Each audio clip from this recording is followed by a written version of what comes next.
Les emails dans le web, c'est l'enfer. On a déjà tous vu ce genre d'email dégueulasse ou des emails sans style CSS qui rendent vraiment très mal. Aujourd'hui, je vais te présenter un outil qui résout ce problème et qui te permet littéralement d'écrire des emails avec React. L'envoi d'email va devenir plaisir et plus une corvée. Et depuis que j'ai découvert ce combo d'outils, je les inclus dans littéralement toutes mes applications et ça me permet d'envoyer des emails à une rapidité déconcertante. Dans cette vidéo, je vais te présenter cet outil et je vais carrément t'expliquer comment l'implémenter dans une application Next.js parce que je suis assez sympa. On commence tout de suite, c'est parti. Dans cette vidéo, je vais te présenter du coup le premier outil qui est React Email, qui est encore en bêta, mais personnellement, je l'utilise déjà dans toutes mes applications et ça fonctionne plutôt bien. Le concept, c'est que tu vas pouvoir définir des emails directement avec du React en utilisant leur composant. Tu vas aussi pouvoir visualiser ces emails parce que ça va te créer une mini application qui va te permettre de facilement voir à quoi ressemblent les emails. Avec cet outil, on va utiliser Resend et Resend, c'est le deuxième outil qu'on va voir aujourd'hui qui est l'outil qui me permet d'envoyer tous mes emails sur tous mes domaines, etc. et qui te permet d'avoir une interface super developer friendly. De toute façon, on va tester ça. On va commencer par venir ici dans Manual Setup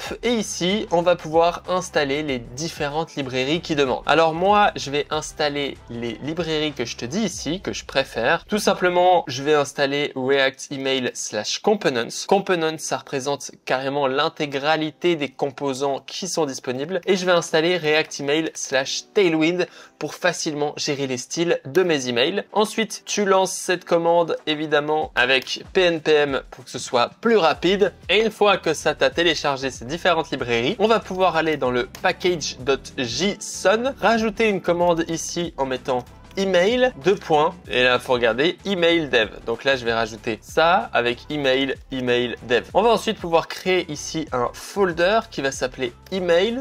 Et dans ce folder, on va pouvoir copier leur premier email, un peu de démonstration. Donc moi, je vais aller ici dans emails et je vais créer un fichier index.tsx et on va coller ceci. Alors moi, encore une fois, je peux tout importer de React / Components, ce qui est un peu plus simple comme ceci. Une fois qu'on a cet email, on va pouvoir lancer la commande p-email et ça va venir nous lancer un serveur qui s'occupe de nos emails comme tu vas le voir juste ici. Ça va nous créer un petit dossier React Email d'ailleurs qu'il faudra pas oublier de venir ignorer dans le pnpm ignore comme ceci. On va ignorer ce dossier. Ça va installer pas mal de packages parce qu'en fait ça va nous créer une app Next.js à l'intérieur de notre app Next.js. Melvin, t'es en train de nous dire des trucs totalement fous. Oui, ça devient fou. Évidemment, il essaie de me le lancer sur le port 3000 alors que moi j'ai déjà le port 3000 qui est ouvert. J'ai donc utilisé la commande pour changer le port à 3001 et tu vas voir dans notre petite application que je vais t'ouvrir d'ailleurs en full screen, ça va te créer un petit serveur où tu vas pouvoir prévisualiser les emails que tu codes. Donc là, tu vois que c'est le petit email par défaut, click me, que tu peux voir juste ici. Et donc là, tu es en train de te dire, on va devoir se faire chier à faire tous les styles. Exactement, mon petit. On va pouvoir aller ici dans exemple. Et donc là, c'est génial. Moi, je vais aller par exemple prendre le Airbnb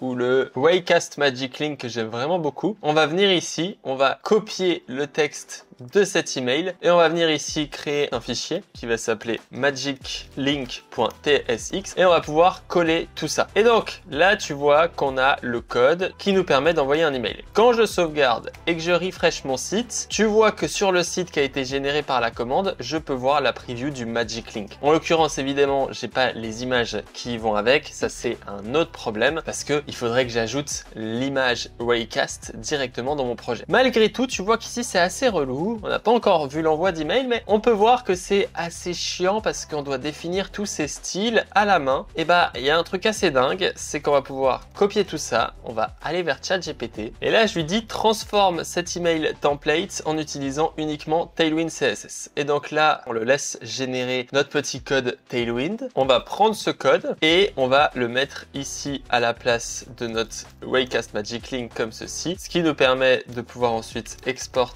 default default Raycast Magic Link comme ceci. Et là, tu vas voir que ça marche pas. Tu vois qu'il n'y a aucun style. C'est pas très beau. Mais en fait, si on va voir la documentation de React Email, ils ont ici un menu Tailwind qui nous permet d'utiliser le composant Tailwind à la racine, c'est-à-dire à cet endroit-là. On va utiliser leur composant Tailwind comme je le fais ici. Évidemment, il va falloir l'importer de React Tailwind. On sauvegarde et cette fois, du coup, le même email avant qui était moche. Tu vois que maintenant, il rend exactement pareil. J'ai utilisé ChatGPT pour transformer le code de l'exemple ici avec Tailwind, ce qui nous fait qu'on a un beau mail et quand on veut modifier, on a la magie et la puissance de Tailwind. Donc, tu peux littéralement créer des emails avec Tailwind. Maintenant qu'on a créé les emails, le but, c'est qu'on les envoie et pour ça, je vais utiliser Resend. Alors, Resend, c'est vraiment un super outil, de loin le meilleur outil que j'ai pu utiliser pour envoyer des emails. Il est très simple. Tu vas pouvoir définir les différents domaines. Donc moi, tu vois qu'ici, j'ai déjà défini tous les domaines et dans cette vidéo, je vais utiliser le domaine codelinks.dev.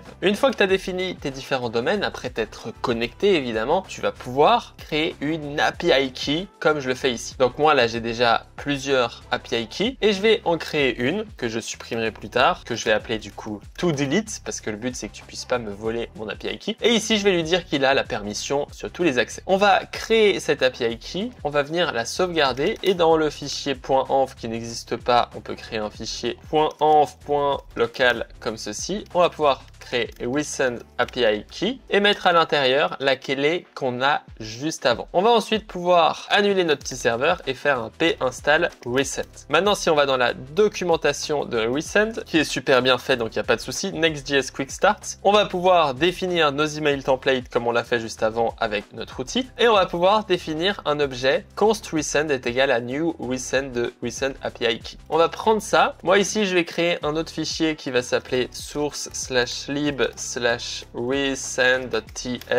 et on va venir utiliser ce resend sans oublier évidemment de l'importer comme ceci. Avec ce resend qu'on a importé, on va l'exporter et maintenant tu vas voir que je vais pouvoir aller dans mon application, dans ma page qu'on a vu au début de la vidéo ici avec l'email et le bouton send email et là je vais pouvoir utiliser resend. Donc on va faire le test, on va faire await de resend, on va pouvoir faire resend.email.send. Là, on va pouvoir définir un objet. From, il faut à tout prix que tu mettes une email que tu as évidemment défini dans les domaines que tu as ici. Donc là, tu vois que j'ai différents domaines. Je suis obligé d'utiliser un des domaines que j'ai utilisé pour envoyer l'email. Donc là, par exemple, je vais faire contact@codelinks.dev. Ensuite, je vais pouvoir faire tout. Du coup, ici, évidemment, je vais prendre l'email que j'ai récupéré dans mon formulaire server action. Ensuite, je vais mettre subject email verification et là je vais pouvoir passer React et donc là tu vas voir c'est un peu bizarre. Je vais pouvoir prendre mon Raycast Magic Link Email que je vais renommer en Magic Link Email comme ceci et je vais pouvoir le prendre et je vais faire Magic Link Email. Tu l'appelles comme ceci et là je vais pouvoir passer en props Magic Link par exemple ici codelinks.dev. Quand je sauvegarde ici il nous dit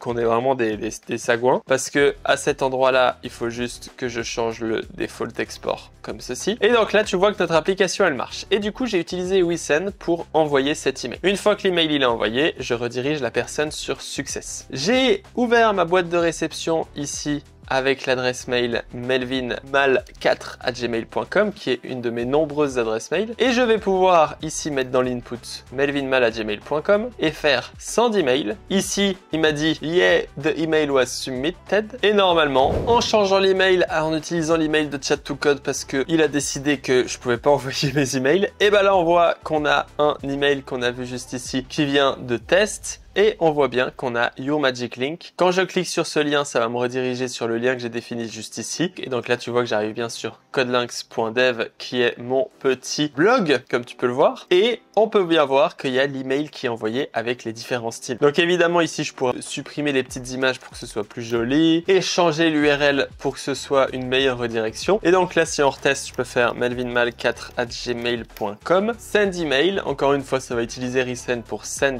l'email. Et dans Email Verification ici, tu peux voir que c'est super rapide. On peut voir que j'ai reçu cette fois un deuxième email. J'ai supprimé les petits trucs et là, quand je clique là, j'arrive sur Magic Link et il me dit Yes, you are logged in. C'est pas tout parce que Resend est vraiment super. Si là, je me mets avec l'API key toDelete Du coup, c'est l'API key que j'ai utilisé juste avant. Tu peux voir qu'on peut suivre les différents emails qu'on a envoyés en allant sur /email. Et bah, sur Resend, je vais pouvoir directement avoir les informations du style le body, le request body, et si je dézoome comme ça et que je vais dans email, on peut voir les différents emails que j'ai envoyés. Ici, je peux aller sur cet email là et tu vas carrément pouvoir voir du coup l'email. Tu peux voir qu'il l'a bien reçu. Bref, comme tu le vois pour toutes mes applications, j'utilise maintenant Resend. C'est gratuit parce que tu veux quand même connaître le pricing, je suppose. C'est en fait gratuit jusqu'à 3000 emails par mois. Je t'avoue que si tu as une application qui a pas tant de trafic que ça, 3000 emails, c'est parfait. De toute façon, je te conseille de prioriser le GitHub login, etc. qui te fait de toute façon envoyer 0 email. Et ici, avec le Pro, tu vas avoir jusqu'à 50 000 emails par mois pour 20 $. Personnellement, c'est celui que j'utilise. Pas pour les 3000 emails, mais c'est pour le Unlimited domaine parce que comme je te l'ai montré, j'ai plus qu'un domaine et donc j'ai besoin d'avoir pas mal de domaines, ce qui me fait que je dois payer le Pro. Mais franchement, 20 balles par mois pour envoyer des emails, j'ai vu pire, j'ai vu mieux. C'est un peu cher, mais je trouve que le service est juste masterclass. C'est un vrai service de qualité. Je vous conseille de l'utiliser et surtout, si tu as envie d'apprendre à créer des applications de A à Z en Next.js avec l'envoi d'email, tout ce que tu veux, dans la description, dans le premier lien, on se retrouve avec des cours offerts que j'offre sur la plateforme de formation que j'ai codé en utilisant Next.js et Resend. Donc bref, incroyable. On se retrouve là-bas. À tout de suite.